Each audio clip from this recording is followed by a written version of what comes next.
सर्वप्रथम सर्वांना जय शिवराय. मित्रांनो, आज आहे 19 जून आणि अवघ्या काही दिवसातच महाराष्ट्रामध्ये पावसाला सुरुवात होणार आहे.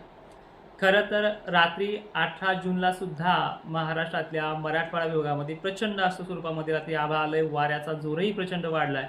काही ठिकाणी हलक्या सरी सुद्धा बरसल्यात.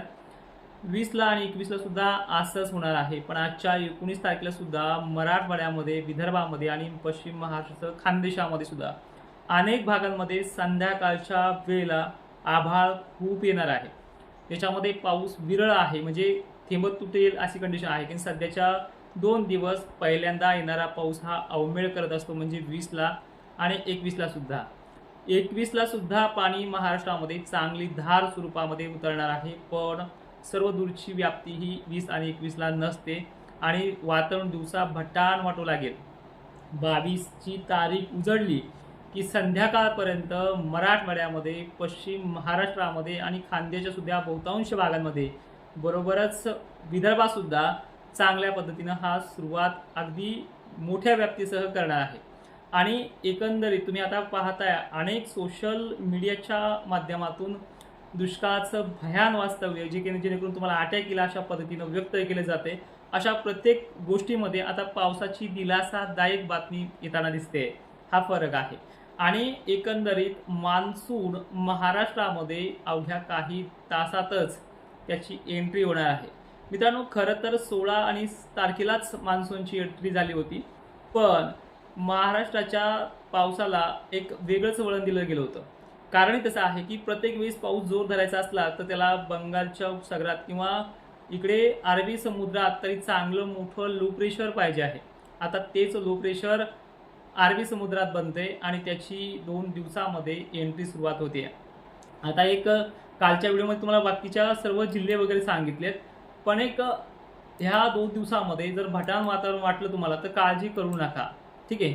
आजच्या 19 तारखेला संध्याकाळपर्यंत अनेक भागांमध्ये वातावरण हे आभाळ आणि सक्रिय राहील. फक्त त्या ढगातनं पाणी पडण्यासाठी रात्रीच्या वेळेला गरमीची लेवल क्षमते कमी होते, त्यामुळे तिथे पाण्याच्या थेंबाची झाडी राहणार नाही. विरळ स्वरूपाचा का मात्र लातूर, सोलापूर, नांदेड, अकोल्यामध्ये काही ठिकाणी, जळगावमध्ये मोजक्या ठिकाणी सुरुवात तो आजही तुरळक ठिकाणी करणार आहे. पण एक्झॅक्टली काय सांगितलंय की 22 तारखेची संध्याकाळ पूर्ण होत्या, 23 तारखेला आपण भेटूयात. त्या दिवशी आपल्याला समजेल की पाऊस कसा काल पडलाय, म्हणजे 22ला पडलाय आणि 23ला. हे बघा, एक महत्त्वाचा प्रश्न असा आहे की वारंवार तुम्ही विचारताय की हे 1-2 दिवसासाठी आहे का? नाही. तर हे 22 पासून व्याप्ती मोठी सुरुवात केली तर ती चक्क 3 जुलैपर्यंतही राहू शकते. म्हणजे जवळपास 10 दिवसापर्यंत पावसाचा रोज विभागानुसार आणि जिल्ह्यानुसार रोज त्याचा रपाटा चालूच राहणार आहे. एखादा दिवस त्यामध्ये गॅपही घेऊ शकतो, एकंदरीत 24-25ला किंवा 26ला गॅप घेऊ शकतो एक दिवसासाठी काही भागांना. नाहीतर त्याचा जो लागोपाठपणा आहे तो वारंवार चालत राहणार आहे. अशीच पद्धत ह्या महाराष्ट्राच्या येणाऱ्या पावसाची आहे. सगळ्यात महत्त्वाचा प्रश्न, मग आम्ही पेरणी करावी का? तर हा सल्ला ज्याचा त्याचा असावा. कारण की आता काय झालंय, शासकीय खात्याने सांगितलंय की आम्ही पेरणीचा सल्ला दिल्याशिवाय, सरकारने दिल्याशिवाय पेरणी करू नका. त्यामुळे तो अधिकार आम्हाला प्राप्त नाहीये. सोशल मीडियाच्या माध्यमातून जे काही मॉडेलचा, जागतिक टॉप मॉडेलचा अभ्यास करून जे काही एक्सप्लेशन आम्ही करतोय त्यावरती आम्ही तुम्हाला मार्गदर्शन आणि धीर देण्याचं काम करतोय. बाकी इथपर्यंत आहे. कारण की आता हा जो काही पाऊस येणार आहे 22ला आणि 23ला अनेक ठिकाणी मोठ्या स्वरूपाचा सुद्धा असणार आहे, खूप मोठा असणार आहे काही ठिकाणी. त्याचं विश्लेषण मी आता आल्यानंतर तुम्हाला सांगेल किती मोठा होता. पण त्याच्यामध्ये तुमचा लावलेला धुरळ पेरणीचा कापूस किंवा सोयाबीन ही दबू शकते. अशी परिस्थिती मराठवाड्यामध्ये, पश्चिम महाराष्ट्राच्या काही मोजक्या भागांना होऊ शकते आणि तिथल्याच दबलेलं नुकसान पण आमच्या माती लावतात. त्यामुळे तिथे तुम्हाला पेरणीचा सल्ला तुमच्या मनाने असावा. पेरणीचे सल्ले जवळपास इथून पुढे देणं बंदच आहेत. सगळ्यात महत्त्वाचं म्हणजे हे तुम्हाला सांगितलंय की जवळपास हे काही सुरू होणार आहे 2 दिवसामध्ये. हे जवळपास 3 ते 4 जुलैपर्यंतही चालू शकतं. त्याच्यामुळे हा 8 दिवसामध्ये उगवणशक्ती चांगली होऊ शकते. आता थोडक्यामध्ये जाणून घेऊयात 22 पासून महाराष्ट्रामध्ये व्याप्ती मोठी कोणत्या जिल्ह्याला राहील. तर लक्षात घ्या, सगळ्यात जबरदस्त व्याप्ती जी आहे ती अहिल्यानगर, संभाजीनगर, जालना, बीड जिल्ह्याला सुद्धा चांगली व्याप्ती राहणार आहे. रात्री उशिरापर्यंत हा पाऊस दाखल होईल. त्यामध्ये परभणीला व्याप्ती चांगली आहे, भोकरदन, जाफराबादला व्याप्ती चांगली आहे, धुळे जळगावला भाग बदलत पद्धतीने पण व्याप्ती बरी आहे, नाशिक जिल्ह्यातही व्याप्ती बरी आहे. गावखेडे तर सुटणारच आहेत पहिल्या 2 दिवसामध्ये. त्यानंतर पुण्याला काही ठिकाणी चांगला आहे. कोकण किनारपट्टीला तर जवळपास 70-80-90% व्याप्ती आहे, कारण की हा कोकणातच दाखणार आहे. मुंबईला तर अतिशय भयंकर परिस्थिती उद्भवू शकतो हा 22 तारखेला. त्यानंतर बीड जिल्ह्यात चांगली व्याप्ती आहे, लातूरलाही मस्त आहे, हिंगोलीला व्याप्ती चांगली आहे, अकोला वाशिमला बऱ्यापैकी व्याप्ती आहे. आणि 22 तारखेची व्याप्ती जालना जिल्हा, छत्रपती संभाजीनगर आणि अहिल्यानगरचे अनेक तालुके घेणार आहे बीडसह. तर त्याचबरोबर बुलढाणा जिल्ह्यात सुद्धा व्याप्ती बरी आहे, जळगावला सुद्धा काही भागांना, दक्षिण साईडला जे संभाजीनगरकडे मोडतात यांना व्याप्ती बरी आहे, सोलापूरला सुद्धा बरी आहे. अशा ह्याचं स्वरूप आहे. 23 तारखेला जर बघितलं आपण तर धुळ्याचा, नंदुरबारचाही अनेक भाग तो कव्हर अप करणार आहे. नाशिकमध्ये सुद्धा व्याप्ती खूप चांगली आहे दुसऱ्या दिवशी सुद्धा, म्हणजे 22 आणि 23ला सुद्धा.